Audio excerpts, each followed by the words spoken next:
बुद्ध बनने के लिए गौतम का मारा से युद्ध।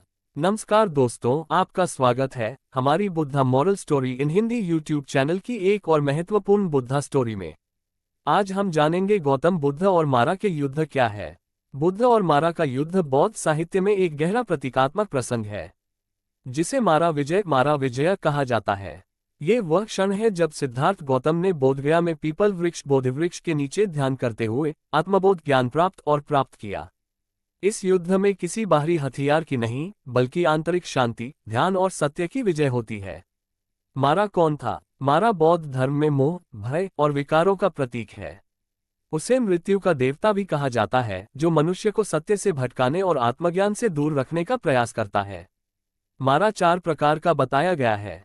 1 क्लेश मारा, विकारों का मारा काम, क्रोध, लोभ।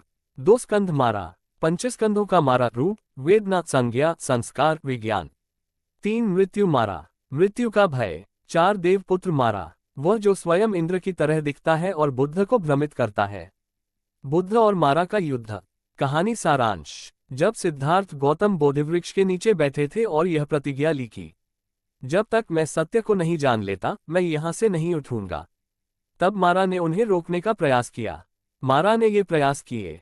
1 भय दिखाया, मारा ने अपने सेना भेजी जो भयंकर राक्षसों की तरह दिखती थी। 2 लोभ का प्रलोभन, अपनी 3 पुत्रियों तन्हा, तृष्णा, रति यानी कामना और अरति यानी वैराग्य से विरक्ति को भेजा, जो सिद्धार्थ को मोहित करना चाहती थी। 3 संशय उत्पन्न किया, मारा ने बुद्ध से पूछा कि तुम कौन होते हो, जो बोधि प्राप्त करने का दावा करते हो। बुद्ध का उत्तर। बुद्ध ने मारा के हर प्रलोभन और भय का ध्यान, ज्ञान और शांति से सामना किया। उन्होंने धरती को स्पर्श करते हुए कहा, पृथ्वी मेरी साक्षी है कि मैं इस मार्ग के योग्य हूं। उस क्षण पृथ्वी देवी धरती माता ने उनकी साक्षी दी और मारा की सारी शक्ति व्यर्थ हो गई। मारा और उसकी सेना हार कर भाग गए। इस युद्ध का अर्थ यह बाहरी युद्ध नहीं, आत्मा के भीतर चल रहे संघर्ष का प्रतीक है। मारा हमारे भीतर के अहंकार, वासनाएं, भय और भ्रम है। बुद्ध की जीत का अर्थ है अविकल्प ध्यान, सत्य के प्रति समर्पण और आत्मज्ञान की शक्ति। शिक्षा। जीवन में जब आप सत्य की राह पर चलते हैं तो मारा रूपी विकार सामने आते हैं।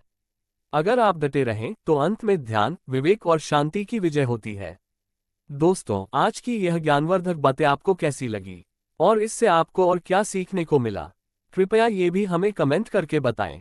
साथ ही अगर आपको ये YouTube चैनल पसंद आए और ये आपके लिए उपयोगी लगी है, तो इसे अपने दोस्तों के साथ जरूर शेयर करें। नमो बुद्धाय।